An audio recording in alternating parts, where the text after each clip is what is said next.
सभी को नमस्कार। मैं H K Barge, OS personnel department Ratlam division. आज हम ई ऑफिस में फ़ाइल कैसे क्रिएट करते हैं यह सीखेंगे।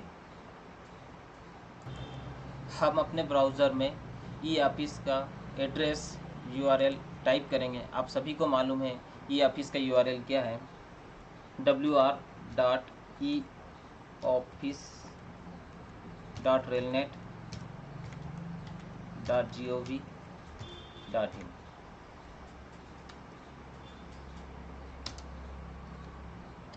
आपके पास लॉगिन विंडो आ गई है। आप अपना यूज़र आईडी एवं पासवर्ड टाइप कीजिए।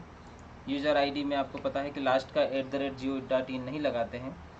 पासवर्ड जो आपका है आप उसे टाइप कीजिए।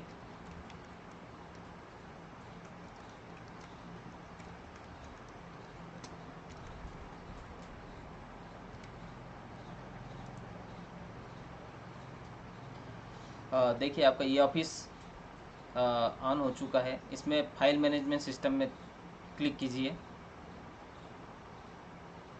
फाइल मैनेजमेंट सिस्टम में हमें फ़ाइल क्रिएट करना है, इसलिए हमें फ़ाइल टैब के अंदर आना होगा। ये फ़ाइल टैब है।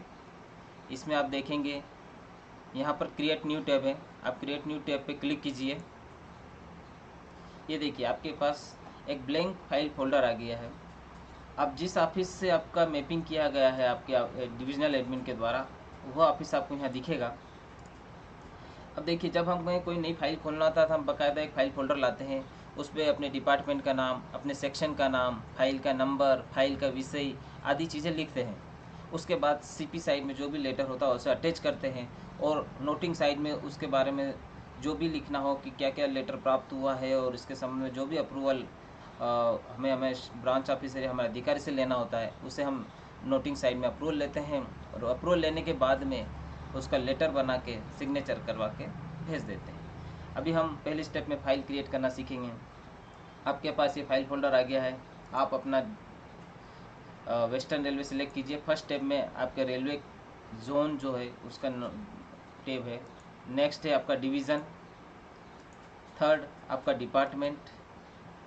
ये तीनों चीज़ें आपकी जब मैपिंग हुई होगी उसके समय एडमिन ने जो किया होगा उसी के अनुसार आएगा। इसके बाद चौथा जो टैब है वो आपकी फ़ाइल किस हेड से संबंधित है। आपके यहाँ पर जो आपके डिवीजनल एडमिन होंगे उन्होंने आपके फाइल हेड एंटर किए होंगे। अभी मुझे यहाँ एक मिसलेनियस फाइल क्रिएट करना है, मिसलेनियस कॉरेस्पॉन्डेंस के लिए करना है। और इसके अलावा यदि कोई सेक्शन वाले रिक्रूटमेंट की फ़ाइल हो तो सबके हेड यहाँ दे रखे हैं, आप देख रहे हैं। जैसे रिक्रूटमेंट का 890 है, रिक्रूटमेंट क्लास 3 890, आप उसे सिलेक्ट कर सकते हैं। मुझे मिसलेनियस फाइल करना है तो मिसलेनियस कॉरेस्पॉन्डेंस मेरे डिवीजनल एडमिन ने मुझे प्रोवाइड कर रखा है, मैं ये सिलेक्ट करूँगा। मिसलेनियस कॉरेस्पॉन्डेंस के अंदर आप मिसलेनियस टाइप के जो भी फाइल क्रिएट करना हो कर सकते हैं। अगला टैब आपका ब्लैंक दिख रहा है, आप इसे कुछ मत कीजिए। ये सिस्टम जनरेटेड नंबर होता है, यह सिस्टम अपने आप देगा आपको। 2020 ईयर को दर्शाता है। जिस भी ईयर में आप फाइल क्रिएट कर रहे होंगे वो ईयर ऑटोमेटिकली यहाँ आ जाएगा। और लास्ट वाला कॉलम जो है वो आपका जिस भी ऑफिस के अंतर्गत आपकी मैपिंग हो रखी है, जिस ऑफिस के अंदर आप कार्य कर रहे हैं वो दिखेगा। डिस्क्रिप्शन में आपको अपना फाइल नंबर, हमारे यहाँ वेस्टर्न रेलवे में जो प्रोसीजर चला रहा है कि हम एक फ़ाइल नंबर देते हैं। फाइल नंबर आप दे दीजिए ई, जो रतलाम डिवीज़न में ई फॉर इस्टेब्लिशमेंट। इसके बाद जनरली हम लोग हमारे सेक्शन का नाम ET इस्टेब्लिशमेंट ट्रॉफिक या फिर ED EM E4। चूँकि मैं IT सेल में हूँ, आईपास सेल में हूँ इस्टेब्लिशमेंट में, मैं अपना आईपास सेल लिख रहा हूँ। आपके यहाँ जो भी प्रोसीजर हो आप उसके अनुसार कीजिए। आईपास सेल फाइल में मिसलेनियस क्रिएट कर रहा हूँ, मिसलेनियस लिख दिया। जनरली हम लिखते हैं कि किस वर्ष में क्रिएट की है, वैसे तो लिखने की आवश्यकता नहीं यहाँ है, फिर भी हम इसलिए लिख सकते हैं। स्वेच्छा से जो आपके यहाँ प्रचलन में है उस अनुसार कीजिए। आप यहाँ एक शॉर्ट डिस्क्रिप्शन दे सकते हैं कि जब आपको इनबॉक्स में जाएंगे आपको फाइल नंबर दिखेगा तो आप लिख सकते हो कि मिसलेनियस किस प्रकार का है। अगर आपको लिखना हो, नहीं लिखना हो तो कोई बात नहीं, आप फाइल नंबर दीजिए। इसके बाद यहाँ पर कैटेगरी मेन और सब है, अगर आपसे रिलेटेड है लिखिए, मैंडेटरी नहीं है, आप इसे छोड़ के आगे बढ़ सकते हैं। वैसे यदि यहाँ बहुत सारे हैं, जैसे मान लीजिए DRKSS से रिलेटेड कोई फाइल खोल रहे हैं आप तो आपके यहाँ पर मेजर डीआर, माइनर डीआर ऐसे ऑप्शन होंगे। ये आपके डिविजनल एडमिन के द्वारा आपको प्रोवाइड कराए जाते हैं। यदि आपको आवश्यकता हो अपने डिविजनल एडमिन से कहिए, वो आपको इस प्रकार सब्जेक्ट वाइज आपको बना देंगे। मान लीजिए कंपेशनेट ग्राउंड अपॉइंटमेंट है, कंपेशनेट ग्राउंड अपॉइंटमेंट में category allotment group C, category allotment group D की फाइल होती है, सीजीए पर्सनल केसेस होते हैं।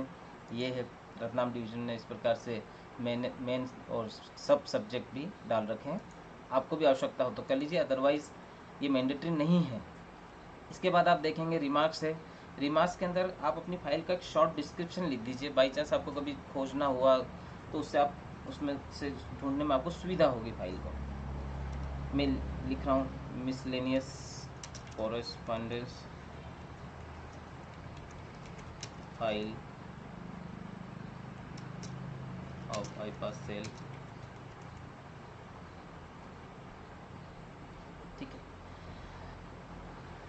ये करके आप कंटिन्यू वर्किंग कर दीजिए। एक बार आपने फाइल जो क्रिएट की है, एक बार आपसे वो पूछता है are you sure, file number will be generated, number generated will be final and can not be edited, do you wish to proceed, क्या आपकी इच्छा है से आप आगे बढ़ना चाहते हैं। यदि आपने ओके कर दिया तो फाइल क्रिएट हो जाएगी। एक बार जो फाइल क्रिएट होगी वो बाद में डिलीट नहीं हो सकती है। मैं इसे ओके कर रहा हूँ। जैसे आप क्रिएशन पे ओके करते हैं, फाइल क्रिएट हो जाती है। क्रिएट होके आपको इस प्रकार से दिखती है। ये देख, ये वाइट वाला पोर्शन जो आपको दिख रहा है ये सीपी साइड है, ये ग्रीन वाला है एनपी साइड है। अब देखिए मैंने यहाँ पर फाइल का नंबर दिया था IPAS सेल मिसलेनियस 2020। अगर इसके आगे मैं कुछ और लिखता, छोटा सब्जेक्ट शॉर्ट, तो वो भी यहाँ आ जाता। मान लीजिए मैं सीनियरिटी की फाइल बना रहा होता तो मैं यहाँ EET सीनियरिटी गार्ड भी लिख देता, तो पता रहता कि मुझे गार्ड की सीनियरिटी की फाइल है। अगर इस प्रकार से आगे शॉर्ट में कुछ आप लिख देंगे तो आपको फाइल को ट्रेस करने में सुविधा होगी। ये आपकी फाइल क्रिएट हो गई है। अगले सेशन में मैं आपको CP पर कैसे अटैच करते हैं, NP में कैसे NP अटैच करते हैं। अभी यदि आपके पास कोई पुरानी फाइल चल रही है तो आप उसके CP साइट के पेज स्कैन कर लीजिए, NP साइट के अलग स्कैन कर लीजिए, दोनों को PDF फाइल में अटैच कर लीजिए, स्कैन कीजिएगा। फिर उसको कैसे अटैच करते हैं मैं आपको अगले वीडियो में बताऊँगा। धन्यवाद।